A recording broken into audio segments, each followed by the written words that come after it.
Әлем чемпионатының ең қызған шағы басталды. Түнде Бразилия құрамасы ойламаған жерден Норвегияға есе жіберіп, жарыс жолын ерте аяқтады. Өкінішке орай талайлардың кумирі болған Неймар үшін барлығы өте сәтсіз болып бітті. Матчтан кейін Бразилия футболшылары еңкілдеп жылап не айтты? Неймар футболдық мансабын аяқтай ма? Осылар жайында толығырақ бүгінгі шығарылымда баяндаймыз. Бастамас бұрын қазақ тіліндегі футболға қатысты арнамызды қолдап тіркеліп, еңбекті бағалап, видеоға лайк басуларыңызды сұраймын. Ендеше бастадық. 4 жылда бір болатын әлем чемпионаты сөзсіз футбол жанкүйерлері үшін ерекше ойып тұрып орын алатын, нағыз орны бөлек турнир екені айтпасақ та түсінікті. Алайда мойындайықшы, ең жаманы жанкүйер болған құрамамыз ошып кеткенде қимай қаламыз. Еңкілдеп жылағандарын көріп өзімізді әрең ұстаймыз. Қанша қимайық десек те өкінішке орай футбол заңы сондай ауыр, тек біреуі ғана қалады. Мойындағымыз келсе де келмесе де, футбол эпохасы біздің көз алдымызда сөніп барады. Модрич, Неймар, Месси, Роналду. Осылардың барлығының ойындарын көріп өстік, ал енді міне, олар көз алдымызда соңғы мундиалдарын өткізіп жатыр. Кейбіреулері уже қоштасып кетті. Амал қанша, кеше футболдан аңыз тұлғаларының бірі талай миллиондаған жанкүйердің кумирі болған Неймар үшін әлем чемпионаты өте өкінішті жағдайда аяқталды. 8-1 финалдық кезеңде Норвегия құрамасы Бразилияны 2-1 есебімен жеңіп келесі кезеңге өтті. Эрлинг Холланд дубль жасап кездесудің басты қаһарманы атанды. Бразилия сапынан тек соңғы минутта Неймар пенальтиден гол соғып көзге түсті. Ұзын бойлы Холланд сұмдық бабында. Ол осымен өзінің 7-ші голын соғып, бомбардирлік жарыс жолында көш бастап келе жатқандарға қосылды. Неймар дейміз ау. Көз алдымызда нағыз тұлға аңыздың кеше соңғы ойыны болған екен. Матч аяқталғаннан соң ол шыдай алмастан көз жасына ерік берді. Өзегі өртенген матчтан соң ол құрамадағы мансабының аяқталғандығын мәлімдеді. Футбол жанкүйері ретінде бұл өте ауыр, әрі өте өкінішті. Талайларды өзінің ғаламат ойынымен тамсандырған Неймардың әлем кубогынсыз кеткені өте ауыр. Ең құрығанда бұл аңыз жігіттің құрметіне орай осы видеоға лайк басып кетейікші. Ал әрі қарай біз Неймардан бөлек басқа да футболшылардың матчтан кейінгі айтқан пікірлерін назарларыңызға ұсынамыз. Карло Анчелотти футбол тарихындағы ең ұлы жаттықтырушылардың бірі, бірақ дәл бүгінгі матчта ол тым көп қателік жіберді. Мен әлі күнге дейін Жоау Педроның неге әлем чемпионатының құрамына ілікпей қалғанын түсіне алатын емеспін. Оның маусымы керемет өтті, ол бабында, ал Бразилияға өзгеше ойын өрнегін көрсете алатын шабуылшыға жетеді. Әрі қарай Эндрикке келейік. Ол алаңға шыққан сайын энергия, агрессия, сондай-ақ тосын мінез көрсете білді. Алайда ол әлем чемпионатының басым бөлігін қосалқы құрамда өткізді. Сондай-ақ Винисиуста жауапкершілікті өз мойнына алуға тиіс. Біз бәріміз Винисиустың қаншалықты талантты екенін білеміз, бірақ бұл әлем чемпионаты оған сәтті болған жоқ. Ол клубтық деңгейдегі ойын өрнегін бұл жолы көрсете алмады. Норвегия құрамасы жеңіске лайықты болды, бірақ Бразилия командасы ойын басталмай тұрып қателіктер жіберіп, өз қарсыласына көмектесіп қойды. Басқасы аңыз бразилиялықтың дәл Винисиусты кінәлағаны қызық болды. Егер Бразилия сапынан үздікті табу керек болса, оған тек Винисиус қана лайықты еді. Ал сіздер Роналдоның пікірі жайлы не айтасыздар? Комментке өз ойларыңызды жазып қалдыруды ұмытпаңыздар. Мен әлем чемпионатын жеңуге тырыстым. Барынша тырыстым. Бірақ ал енді осымен бәрі бітті. Мен осы жерде бастаған едім. Енді осы жерден осымен бәрін аяқтадым. Бразилия құрамасында 130 матч өткізген Неймар 80 голды соғып, және 58 голдық пас жасап көзге түсті. Ол өз ұлттық құрамасы тарихындағы ең үздік бомбардир болып табылады. Өте ауыр жеңіліс. Біздің Холланд пен Норвегияны құттықтаудан басқа амалымыз жоқ. Оларды құттықтаймыз. Пенальти тебетін ойыншы ойын басталмай тұрып анықталып қояды. Бапкер Бруноны таңдады.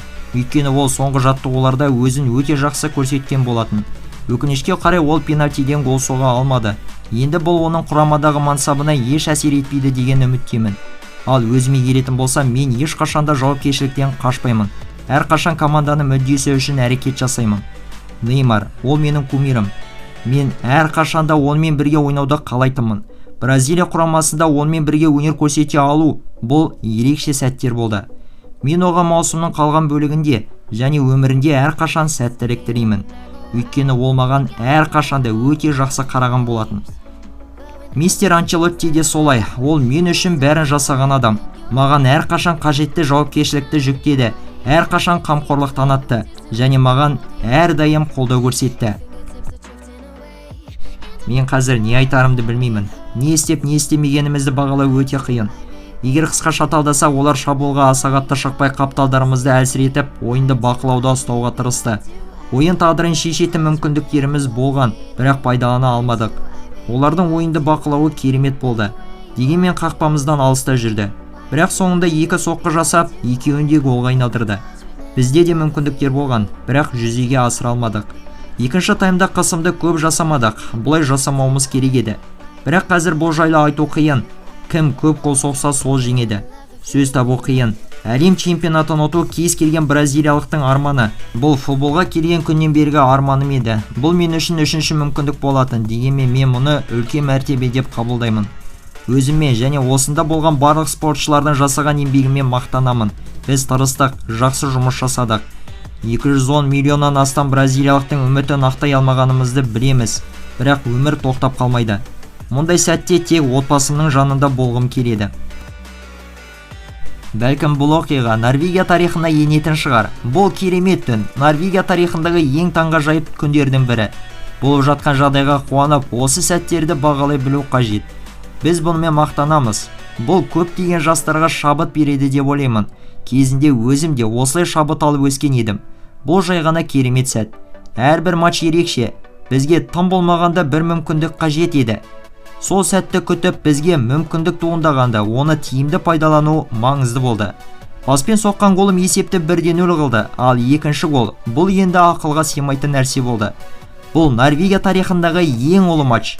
Біз Кот д'Ивуар мен Бразилияны жеңгенімізді мақтан тұтамыз. Мен әрдайым қолдан келгеннің бәрін жасауға тырысамын. Менің өмірім ол гол соғу. Қазір не істеп жатқанымды өзім де түсіне алатын емеспін. Сөзбен түсіндіру мүмкін емес. Мұндайда сөз табу қиын. Біз өзімізді сынаймыз және бұл жеңілісті қабылдаймыз. Мұндай ойындар өте ауыр болатынын жақсы білеміз. Әрбір голдың маңызы зор. Норвегия құрамасы өз мүмкіндіктерін пайдалана білді, ал біз өз мүмкіндіктерімізді жіберіп алдық. Бізде бірнеше мүмкіндіктер болған. Әлем чемпионатында қателікті аз жіберген команда ғана келесі кезеңге өтеді. Кінәні мойындау керек. Капитан ретінде кінәні өз мойныма аламын. Ендігі міндетіміз бұл жеңілістен сабақ алып, болашақ ұрпаққа әлем чемпионатына дайындалуға көмектесу. Бұны болашақ командада, ойыншылар да ескерулері қажет. Менің ойымша Бразилия құрамасы осы құраммен әлем чемпионатының соңына дейін барып күресе алатын еді. Меніңше Норвегияға қарсы матчта біз ойынды бақылауда ұстадық. Бізде гол соғатын мүмкіндіктер болды. Қарсыласқа жоғары қысым жасау өте қиын болды, өйткені Норвегия қорғаныста көп ойыншымен ойнады. Ал Мартин Эдегор алаңда терең шегініп отырды. Эрлинг Холланд 1-1 жағдайында өте жылдам болғандықтан қатты прессинг жасау бізге қауіпті болды.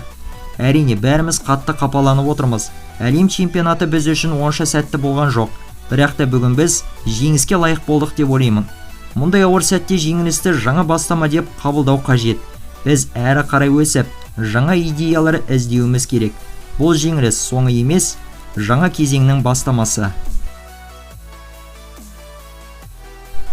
Осымен бүгінгі шығарылым аяқталды. Бразилияның жеңілісіне кім кінәлі? Норвегия қаншалықты ұзаққа бара алады деп ойлайсыздар? Пікір жазуды ұмытпаңыздар. Бүгін айтпақшы сұмдық матч өтеді. Ол әрине Испания және Португалия құрамалары арасындағы ойын. Не күтесіздер? Және кім келесі кезеңге өтеді деп ойлайсыздар? Ал бүгінге осы. Келесіде кездескенше аман болайық.